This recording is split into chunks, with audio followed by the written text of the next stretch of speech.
उनके दिल पर ऐसी भावना प्रकट हुई कि मैं स्वामी जी के चर्चा बिना तो मैं घर पर टिकेगा ही नहीं हूँ। अब मुझे तो स्वामी जी की चर्चा पर जानी होगी, मुझे ये संसार में भूलनी नहीं है। अब वो रोज वहाँ प्रहलाद जी महाराज की चर्चा पर जाने लगे। तो वहाँ जाकर जिन चर्चा श्रवण करते थे उन्हें बहुत प्रसन्नता होती थी और उन्हें आनंद इतनी भरपूर होती थी कि उस कथा में बैठे बैठे उन्हें निकलना ही नहीं चाहते थे जब तक कथा खत्म नहीं होती। जब खत्म होने के बाद में भी उनको लगता था कि आज स्वामी जी ने कितना जल्दी कथा को विश्राम की। बोले कृष्ण कन्हैया लाल की। तब एक जिंदा दास के नाम के व्यक्ति थे। तब प्रहलाद जी महाराज को साथ में लक्ष्मण सेठ जाते हुए देखते थे। तब उन्होंने कहने लगे, रास्ते से कुछ समझ कर जा रहे हो कि ऐसे ही जा रहे हो। तब लक्ष्मण सेठ जी ने उसी समय वक्त सुना दिए कि मैं तो वहाँ बहुत सत्संग महान मार्ग ज्ञान प्राप्त हमें मिल रही है, इसलिए हम वहाँ रोज जाते हैं। तब उनकी बात को टाल दिया गया। बोले प्राणनाथ प्यारे की।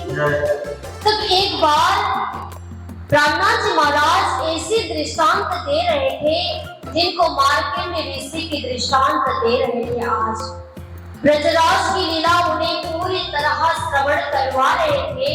तो भागवत के द्वादश स्कंद में ये वर्णन आती है जो मार्कंडेय ऋषि के दृष्टांत पर ये संसार में ब्रह्म आत्मा कैसे भूली हुई है, ये आत्मा को कैसे जागृत करनी होगी। इस प्रकार यहाँ लक्ष्मण सेठ को अब कथा की बात से जगाने की प्रयत्न कर रहे हैं।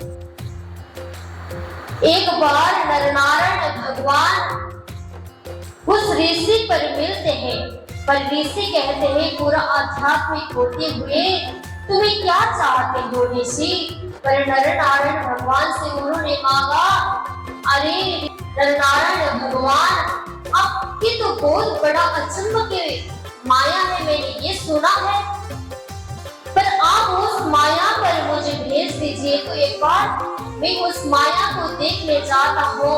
पर नरनारायण भगवान ने उन्हें बहुत बार मना किया कि आपको नहीं जाना है उस माया पर। अगर आप उस माया में जाओगे न ऋषि, पर इतना भक्ति भाव तुम्हारे सारे भूल जाएगी, तुम्हें वहाँ उस ब्रह्मांड में जाना ही नहीं है।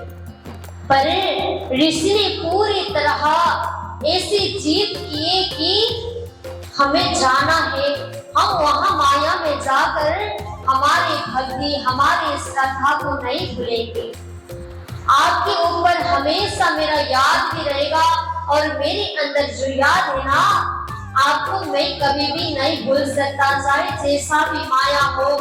उस माया में अगर हम जाए तो हमें कभी भूलेंगे ही नहीं। बोले कृष्ण कन्हैया लाल की। तब उन्होंने ऐसी जीत किए, तब भगवान जी ने भी उन्हें ऐसी वरदान दिए, तो तुम्हारी इच्छा हो तो तुम चले जाओ ना। तब एक बार वो नदी के किनार पर बैठे हुए चंदन घिस रहे थे। तब चंदन घिसते घिसते उनके दिल पर ऐसी भावना प्रकट हुई कि मुझे तो भगवान जी ने ऐसे वरदान प्रदान किए थे, पर वो लीला कब हमें दिखाई देगा। तब ऋषि के दिल पर ऐसी हुई थी। तब उस नदी में बैठे बैठे ही उन्हें भगवान श्री कृष्ण वहां पर एक बट की उसमें प्रकट हो जाते हैं। तब उसमें दिखते दिखते वो नदी में ही वो निकल पड़ जाते हैं, अंदर घुस जाते हैं। तब अंदर जाते समय भगवान श्री कृष्ण से हाथ जोड़ने लगे कि भगवान श्री कृष्णा, मैं आपको स्मरण कर रहा हूँ, मुझे इस कोई भी उस चीज से मुझे भुला ही नहीं देगा। चाहे जितना भी कठोर माया क्यों ना हो, चाहे जितना भी बलवंती माया क्यों ना हो, पर आपकी दिल की मुस्कान जो है ना, मैं आपको भूल ही नहीं सकता।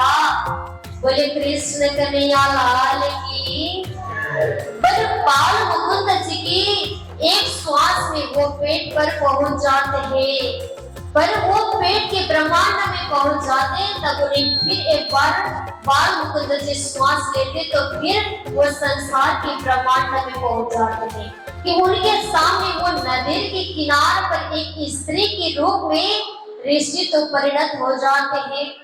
तब ऋषि एक स्त्री के पर परिणत हो जाते तो वो पूरी नांगस शरीर पर थी।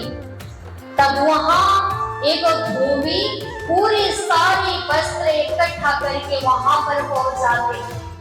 तब वो वस्त्र वो धोबी ने मांगने लगी, आपके पास में इतनी सारी वस्त्र है तो हमें एक प्रदान कर दीजिए। तब वो धोबी ने ऐसे ही प्रदान नहीं किया, मैंने तुम्हारे सारे शरीर देख लिए तो मैंने भी शादी नहीं किया हो, तो मेरे लिए अगर तुम ये वस्त्र चाहती हो तो तुम मुझसे शादी करनी चाहिए। बोली कृष्ण कन्हैया लाल की। तो उन्होंने ऐसे वस्त्र प्रदान नहीं किए, तो उन्होंने शादी की बात करके ही उन्होंने वस्त्र प्रदान किए। तब वस्त्र एक देते हुए उन्होंने राजी होकर वो धोबी से शादी करने के लिए तैयार हो गई, वो स्त्री जो ऋषि के रूप में परिणत थी।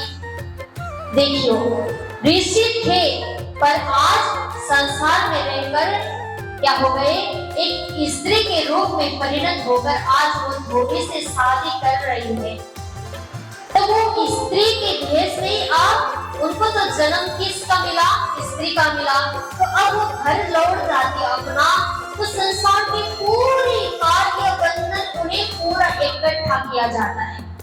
देखियो आज ऐसी लीला हो रही है कि उन्होंने कहे थे कि मैं आपको भूलने वाला ही नहीं हूँ, पर आज एक स्त्री होकर एक धोबी से शादी हुई, तब उनके 12 साल हो गई शादी हुई तो उनका 11 बच्चा रोज अब पैदा होने लगा।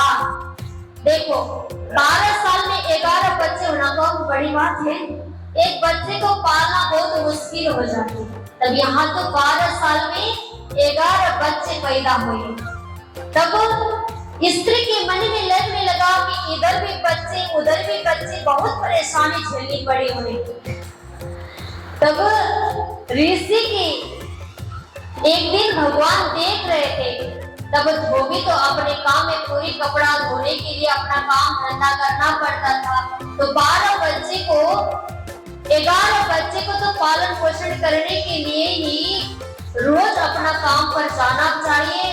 तब स्त्री कुछ काम कर रहे हो तो यहाँ घर पर 11 बच्चे कौन संभाल देंगे उनको। तब इस वजह पूरी बंधन में रही, उनको भोजन खिलाना भी बहुत मुश्किल था बच्चे को। पर एक दिन नरनारायण भगवान ये लीला को देख रहे थे, तब भगवान ने सोचे कि अरे ये ऋषि है ना, ये ऋषि ने मुझे कहे थे कि मैं संसार में आप माया दिखाइए तो वो माया मैं कभी भूलने वाला ही नहीं हूँ, पर आज भूल गई।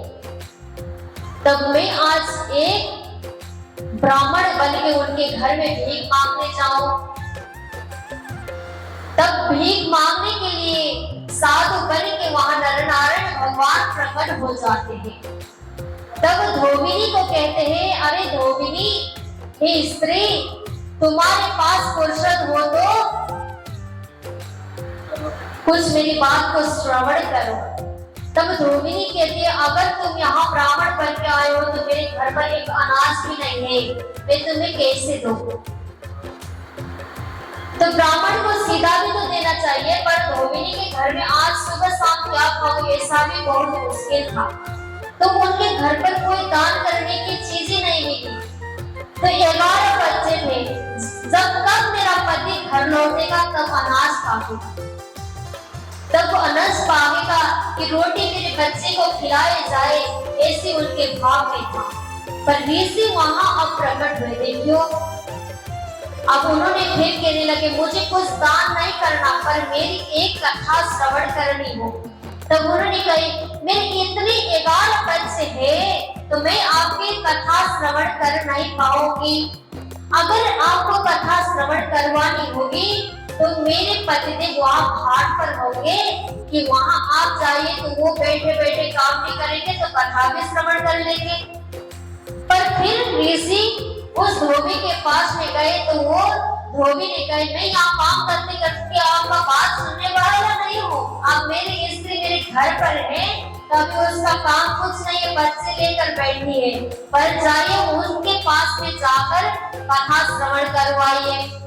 ये कर काम खत्म करके मुझे जल्दी से घर पर लौटना भी है, उन्होंने ये कह दिया था।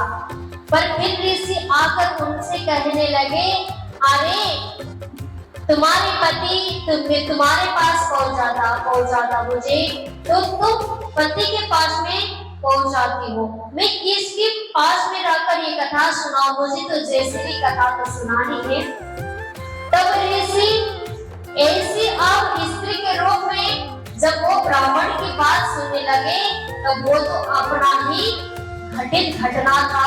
तब जो ऋषि ने कथा वाचन करके श्रवण करवाए, तब सुनते सुनते ही वो जागृत हो गए थे। बोले कृष्ण कन्हैया लाल की। तो वो मार्कंड ऋषि संसार में ऐसे भूले थे, तो इसी प्रकार ब्रह्म आत्मा ब्रह्म मोमिन भी संसार में अपने पर ब्रह्म परमात्मा की घटार स्वरूप से हम भी दूर पड़े हैं। तो हमने भी परमात्मा से यही कसम खा के आए थे, परमात्मा हम तो संसार में भूलने वाले नहीं थे, आप मुझे ऐसी कृपा करके संसार में भेज दीजिए कि आपके नाम के सुमिरन से ही हम परम धाम में चल जाएंगे। बोली कृष्ण कन्हैया लाल की। तो इस प्रकार महामती प्रहलाद जी महाराज हट्टी नगर में नाथा जोशी के घर पर लक्ष्मण सेठ को जागनी कर रहे थे। तब उन्होंने कहा, अरे मुझे तो साक्षात परमधाम की झलक लगा देती है, जिनके माध्यम से अब मुझे प्राणनाथ जी के शरण पर ही तारक मंत्र प्राप्त करनी होगी कि मैंने जितना भी शास्त्र श्रवण किए, तो मैंने भागवत के वाचन किए, पर उस भागवत के वाचन से भी मैंने परमधाम की कुंजी खोल नहीं पाया। तो ये प्राणनाथ जी महाराज के सानिध्यता में ही आकर मुझे तारक मंत्र प्राप्त हो सके, तो इनसे ही मैं तारक लीला ग्रहण करूं। तब इस प्रकार सेठ जी ने अपनी आत्मा को परमधाम की तरफ जागृत करते हैं। तो तारक मंत्र प्रदान करके प्राप्ति करते हुए उन्होंने प्राणनाथ जी महाराज ने उन्हें लालदास से नाम प्रदान करते हैं। तो आज उन्हीं लक्ष्मण सेठ को लालदास जी महाराज प्राणनाथ जी ने रखा गया नाम को ही आज खुद अपने जीवन यहाँ अपने मुखार बिंद से लिख रहे हैं। बोले कृष्ण कन्हैया लाल की। तो वही भी तब आज उनकी घटना स्वरूप ये दृष्टांत जैसे जैसे मुझे प्राणनाथ जी महाराज ने दिए थे, उसी तरह आज लालदास जी महाराज ने अपनी घटना को बीती हुई वितक को घटना आज हमारे आज में प्रस्तुत की थी। बोले कृष्ण कन्हैया लाल की, लालदास जी महाराज की। तो आज से उन्होंने अपना जीवन प्राणनाथ जी महाराज के साथ साथ में ही प्रदान कर देते हैं, समर्पित कर देते हैं।